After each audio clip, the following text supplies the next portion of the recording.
आगरा में नंगी तलवार लेकर के कौन लोग चले गए वहां पे पार्क में? और आ जाइए अभी समझ में आ गया कि आपको जिहाद से लड़ना ही नहीं। किसने हमला किया? आपको समस्या यह है कि आपको उस आइडियोलॉजी से लड़ना ही नहीं। बताइए ना, आप बताइए ना। और मैं कह रहा हूं, आप बताइए ना, कितने आतंकवादियों के घर के बाहर प्रदर्शन किया? अल फलाह के बाहर कौन जिहाद करने गया? मैं तो आपको जिहाद करने के लिए बोल रहा हूं, बोलिए ना। अल फलाह के बाहर किसने जिहाद किया? किसी ने किया क्या? अरे आपकी आइडियोलॉजी है जिससे आप इत्तेफाक नहीं रखते। जो जाके प्रदर्शन कीजिए भाई, जाके रोकिए। क्यों नहीं रोकते? ये कश्मीर में इतने हिंदू भाई मार के भगा दिए गए, उनके लिए खड़े होकर कोई जिहाद नहीं करता, कोई जिहाद नहीं करता आतंकवादियों के खिलाफ। उल्टा उन पे केस हो जाए तो केस लड़ने चले जाते हैं। जमीयत 400-500 लोगों का केस लड़ने वकील खड़ा कर देता है। ये हम जिहाद कर रहे हैं। कौन सा जिहाद भाई? अरे मैं क्या कह रहा हूं, बात तो सुन लीजिए। इल्जाम तो बहुतों पे, कर्नल रोहित पे भी लगा, साध्वी प्रज्ञा ठाकुर पे लगा, बहुत सारों पे लगा था, तो उनका घर गिरा दिया गया था। क्या किया गया था उनके खिलाफ? उन्हें तो पार्लियामेंट में इल्जाम रहते हुए भेज दिया गया था। भूल गए क्या? मैं क्या कह रहा हूं कि आतंकवाद के खिलाफ कोई नहीं खड़ा। मैं हमेशा कहता हूं अलकायदा मुर्दाबाद, जैश ए मोहम्मद मुर्दाबाद, तालिबान मुर्दाबाद, पाकिस्तान मुर्दाबाद, आतंकवाद की जहां जहां फैक्ट्री वो मुर्दाबाद। मैं तो ये कहता हूं। लेकिन भाई ऐसे मुर्दाबाद करने से बात नहीं चलेगी। जिहाद कीजिए ना। क्यों नहीं करते जिहाद भाई? जिहाद कीजिए। किसने रोका है जिहाद करने से? ये इस्लाम पे जुल्म करने वाले आतंकवादी हैं, इन पे जिहाद क्यों नहीं करते? जिहाद होगा उस बच्चे के खिलाफ, उस रेहड़ी पटरी वाली के खिलाफ जिसका कोई नहीं है ले दे के, जो लाल किले के बाहर अपनी रेहड़ी लगाता है, उसके खिलाफ जिहाद करोगे। जो अपनी मोटरसाइकिल से गुजर रहा है उसके खिलाफ जिहाद करोगे। इन आतंकवादियों के खिलाफ कोई जिहाद नहीं करता। और भाषण देते हैं कि जिहाद पवित्र है। अगर पवित्र है तो पवित्र काम के लिए करो भाई। ये बुरहान वानी के जनाजे में चले जाते हैं, ये याकूब मेमन के जनाजे में चले जाते हैं, कोई जिहाद नहीं करता वहां। ये अफजल गुरु हर घर से निकलेगा, इनके खिलाफ कोई जिहाद नहीं करता। कोई जिहाद करे भाई, करिए। मैं तो कह रहा हूं कि जिहाद करो। क्यों नहीं करते? मैंने क्या, मेरी बात सुन लीजिए। मैं कह रहा हूं कि आप बताइए, हर साल जो रावण जलाए जाते हैं, रावण जलाया जाता है, उसका क्या मकसद? सिद्धार्थ जी, ओके सिद्धार्थ जी, मैं उत्तर दे दूं राम जी? जी। अभी राम जी, आपके शो पर बड़ी बड़ी बात करने वाले एक पैनलिस्ट ने क्या बात कही? आपके शो पर बैठे एक पैनलिस्ट कह रहे हैं कि अल फलाह में जो बम बांध करके उड़ गए, क्या साबित हो गया कि वो आतंकी थे? अभी इनको साबित करवाना है।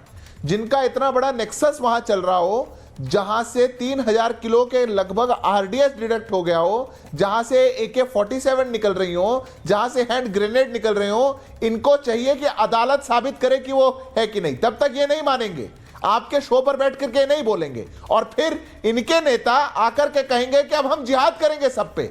समस्या ये है राम जी, देश के अंदर ये एक माओवादी मानसिकता की कुछ पॉलिटिकल पार्टियां कट्टरपंथी ताकतों के साथ मिलकर के कहीं ना कहीं इस देश की मूल भावना पर आघात करना चाहती हैं, और कुछ नहीं है। नहीं तो कोई प्रदेश का मुख्यमंत्री, जो भारत का एक प्रदेश का मुख्यमंत्री, देवभूमि हिमाचल का मुख्यमंत्री हो, उसको समस्या हो जाए कि छात्र आकर के उसको राधे राधे कह रहे हैं, ये उसको समस्या हो सकती है। उसको बच्चों ने आकर के मुख्यमंत्री को राधे राधे का अभिवादन कर दिया तो वो टोक रहा है उनको, क्योंकि जो पूरा गठबंधन है उसका मूल आधार ये है कि सनातन को डेंगू मलेरिया बताओ, इरेडिकेटिंग सनातन धर्म पर कॉन्फ्रेंस करवाओ। इस देश में इन माओवादी पार्टियों के दिमाग में तुष्टीकरण का ऐसा कीड़ा भरा कि कट्टरपंथियों का साथ लेने के लिए आजादी के बाद से लगातार इस देश के अंदर जो देश का हिंदू बहुसंख्यक समाज है उसको तो गाली देते रहो, और जो आतंकी समर्थक लोग होंगे उनका साथ ले लो और तुष्टीकरण जाकर के करो। नहीं तो अल फलाह को आतंकी कहने में क्या समस्या हो सकती है किसी भी व्यक्ति को? अरे देश के अंदर, देश की राजधानी के अंदर जो आतंक को अंजाम दे रहे हो, कोई देश में उसका अगर समर्थक है वो भी आतंकी होगा, कोई अगर उनका हिदायती है वो भी आतंकी होगा। और आप लोग कह देते हैं कि अदालतों से नहीं साबित हुआ। ये जो सोच है राम जी, इस सोच में दिक्कत है, और ये कांग्रेस की सोच है, ये इनके गठबंधन की सोच है। इंडी गठबंधन का आधार ये है क्योंकि वहां पर केवल तुष्टीकरण की नीति है और कोई नहीं है। जी अजय जी, क्विक। राम जी 30 सेकंड बोलिए। राम जी 30 सेकंड बोलिए 30 सेकंड आपके बोलिए। सिद्धार्थ यादव भाजपा के बहुत अच्छे प्रवक्ता है, सिद्धार्थ यादव भाजपा के बहुत अच्छे प्रवक्ता हैं, लेकिन ये भूल जाते हैं कि हिंदुस्तान में बीजेपी की सरकार बॉर्डर गृह मंत्रालय के अंडर आते हैं। हरियाणा में बीजेपी की सरकार, इंटेलिजेंस फेलियर हुई, सिक्योरिटी फेलियर हुई, गृह मंत्री ने इस्तीफा नहीं दिया। कैसे 300 किलो विस्फोटक आ गया, कैसे दिल्ली में 13 यात्राएं, 13 शब्द हमारे पड़े हुए थे हमारे हिंदुस्तानी भाइयों के, और देश के प्रधानमंत्री भूटान चले जाते हैं मित्र का जन्मदिन मनाने, भूटान चले जाते हैं मित्र को ऑर्डर दिलाने। ये शर्मनाक और निंदनीय है। पूरे देश ने निंदा करी लेकिन चैनलों ने नहीं दिखाया। इनकी कितनी संवेदना है, इनकी जिम्मेदारी है। ये सवाल विपक्ष में उठाते हैं, आवाज दूसरों से पूछते हैं। कितनी शर्मनाक हरकतें हैं, सिद्धार्थ जी, ओके, शर्मनाक बातें हैं। सिद्धार्थ यादव रिस्पॉन्ड कर रहे हैं, ओके, नहीं दिया। और ठीक है अजय जी, आपके 30 सेकंड हो गए। सिद्धार्थ यादव रिस्पॉन्ड कर रहे हैं। सिद्धार्थ जी, देता हूं। बिल्कुल देश के अंदर भाजपा की सरकार है, बॉर्डर पर देश की सैनिक है, वहां पे भाजपा की जिम्मेदारी है। दिल्ली के अंदर भाजपा की सरकार है और इसीलिए देश के हर शहर में धमाके नहीं हो रहे हैं। 4 से 14 उठा करके देख लीजिएगा। जिन गृह मंत्री जी की आप बात कर रहे हैं उनके नेतृत्व के अंदर 3000 किलो आरडीएक्स पकड़ा जाता है, फटता नहीं है। आपके दौर में क्या दिल्ली में धमाके नहीं थे? क्या भोपाल में नहीं थे? क्या अहमदाबाद में नहीं थे? क्या दिल्ली में नहीं थे? क्या कानपुर में नहीं थे? क्या लखनऊ में नहीं थे? कौन सा शहर था दिल्ली का, देश का, जिसके अंदर धमाके नहीं हुआ करते थे? आज देश के अंदर आर्थिक आंतरिक सुरक्षा बेहतर हो गई तो इन लोगों के दिल का दर्द अल-फलाह वालों के लिए निकल रहा है। बिल्कुल अल-फलाह जैसी हर यूनिवर्सिटी पर चंगुल कसा जाएगा, अल-फलाह जैसे मंसूबे रखने वाले हर व्यक्ति पर चंगुल कसा जाएगा।